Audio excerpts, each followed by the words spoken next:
ప్రభునందు ప్రియులారా, యేసుక్రీస్తు జన్మదినాన్ని ఆచరించడము ఎంత పాపమో ఒకసారి దేవుని పరిశుద్ధ గ్రంథాన్ని జాగ్రత్తగా పరిశీలించండి. దేవుని నమ్మిన జనులు జన్మదినాన్ని జరుపుకోరాదని బైబిల్ మనకు స్పష్టంగా బోధిస్తుంది. అందుకు ఆధారాలను పరిశుద్ధ గ్రంథంలోనే మనం చూడగలం.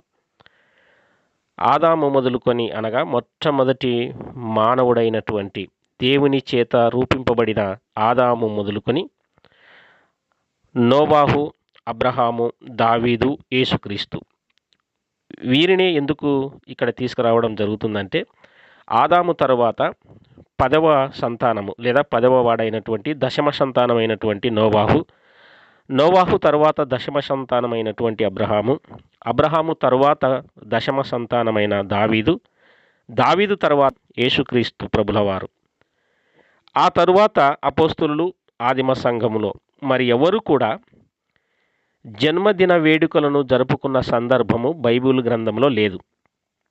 కానీ అన్యజనులు అయినటువంటి హేరోదు రాజు, ఫరో రాజు అనేటువంటి ఇద్దరు తమ యొక్క జన్మదినాన్ని ఒక పండుగ దినముగాను, ఉత్సవ దినముగాను, అది ఎంతో విందు దినముగాను, మరి తగిన దినముగా జరుపుకున్న సందర్భాన్ని దేవుని గ్రంథంలో మనం చూస్తాం. మార్కు సువార్త 6వ అధ్యాయం 21వ వచనము, మత్తయి సువార్త 14వ అధ్యాయము 6వ వచనము, అలాగే ఆదికాండము 40వ అధ్యాయము 20వ వచనము. మీరు పరిశుద్ధ గ్రంథాన్ని తీసి జాగ్రత్తగా ఈ వచనాలను చదవండి.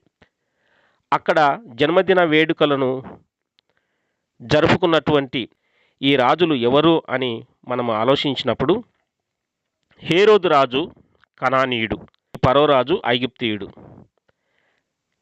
ఐగుప్తు యొక్క ఆచారములు కానీ, కనాను దేశపు ఆచారములు కానీ మనము ఆచరించకూడదని దేవుని గ్రంథంలో లేవికాండము 18వ అధ్యాయము 3వ వచనము స్పష్టంగా బోధిస్తుంది. అది పాత నిబంధనలో రాయబడిన లేఖనమే అయినప్పటికీ దేవుడుండి అక్కడ చెప్పిన మాట ఏమిటంటే, మీరు నివసించిన ఈ ఐగుప్తు దేశ ఆచారము కానీ, మీరు ఇప్పుడు చేరబోతున్నటువంటి కనాను దేశ ఆచారము కానీ మీరు చేయకూడదు, వారి కట్టడలను బట్టి మీరు నడవకూడదని దేవుడే స్వయంగా మాట్లాడినప్పుడు, ఆ దేశములో నివసించినటువంటి జనుల ఆచారములో ఒకటైన జన్మదిన వేడుకలను ఈనాడు యేసుక్రీస్తుకే అంటగట్టి దానిని ఆకాశమును అంటున్నంతగా ఆచరించడం ఎంత పాపమో మీరే జాగ్రత్తగా పరిశీలించండి.